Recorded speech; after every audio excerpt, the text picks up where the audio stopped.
Today we're going to review this album right here, Machine Head by Deep Purple.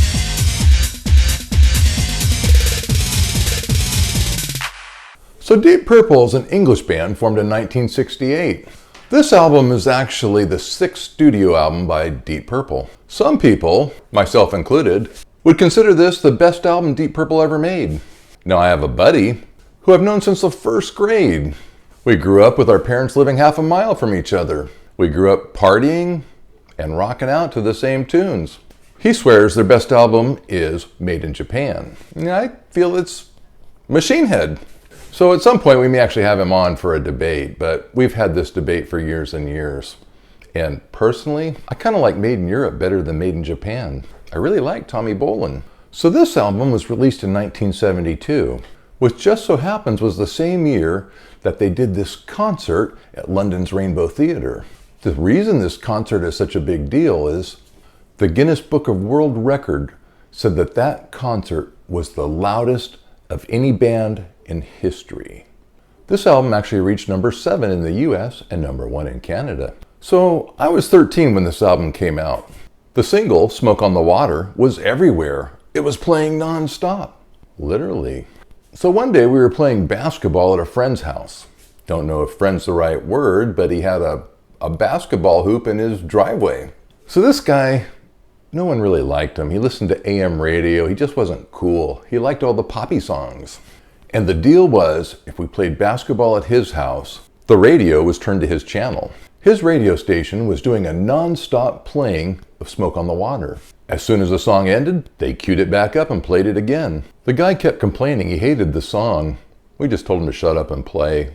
That song exposed Deep Purple to a whole new audience. Even people who weren't into rock and roll, or hard rock and roll, would recognize the opening riff and remember it to this day.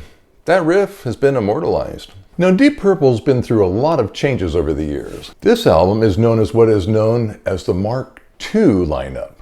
This is the lineup that came into play in 1969. We have Ian Gillan on vocals, John Lord on keyboards, Ian Pace on drums, Roger Glover on bass, and of course we have Ritchie Blackmore on guitars. This line lasted from 1969 to 1973. So let's take a look at this album, and be sure and stick around because each song has a unique story to it. So the first song is called Highway Star. It's one of my favorites. Probably because it describes a fast car, a guy's need for speed, and his love for his car. Now I'll admit it, I like cars. When I was in high school, I had a '67 Mustang. 4 on the floor, hot rod, jacked up, big old tires, kind of like the car they're describing in the song. I like cars so much that for my senior prom, I stayed home and put a clutch in my car. My girlfriend wasn't too happy. Anyhow, I can remember being in that car and I had an under dash cassette deck on a slide mount so you could lock it in the trunk. I can remember dropping that cassette in and playing Highway Star and just banging gears. You see, this song was written in a very funny way. Deep Purple was on the road. They were in a bus and the press were invited to ride along. One of the guys in the press corps asked a question to the band.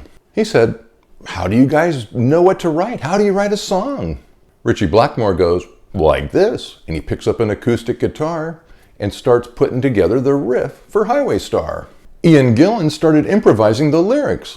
The band kind of refined the song the rest of the ride to the show. When they got to the show, the song was so put together, they went ahead and played it on stage that night.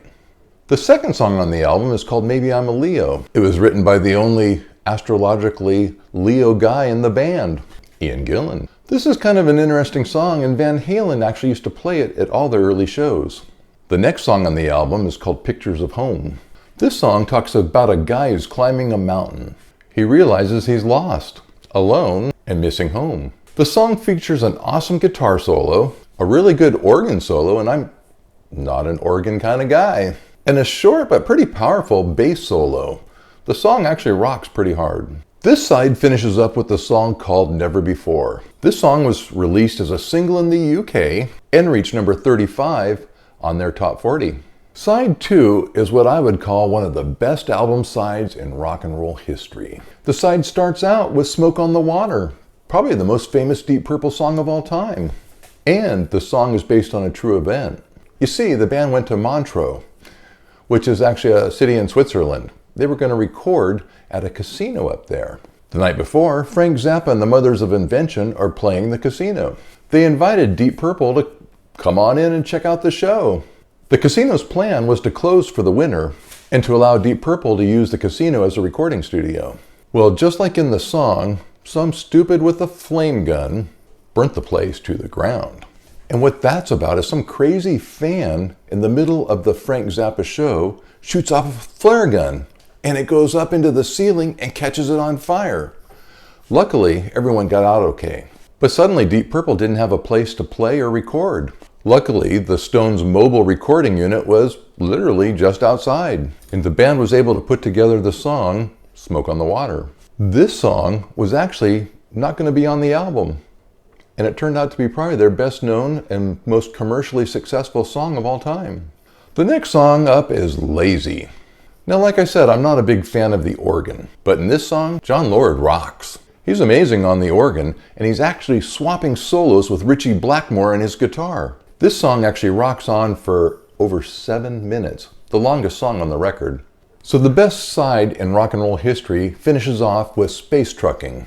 It's kind of one of those stoner songs. Talks about traveling intergalactically and cruising through space. Yeah, the theme of the song is kind of like Highway Star, but for stoners racing through space rather than gearheads racing down the highway. So, how would I rate this album? Side B is probably the best side of rock and roll history, in my opinion, at least in classic rock. I mean, you have Space Trucking, Highway Star, and Smoke on the Water. Those 3 songs alone get tons of play on classic rock radio stations. So what would I give this record? 2 thumbs up. This record is fun. It rock and rolls. You're going to be jamming. You're going to be nodding your head. And if you're like me, you're going to reminisce back to when you were 17 years old again.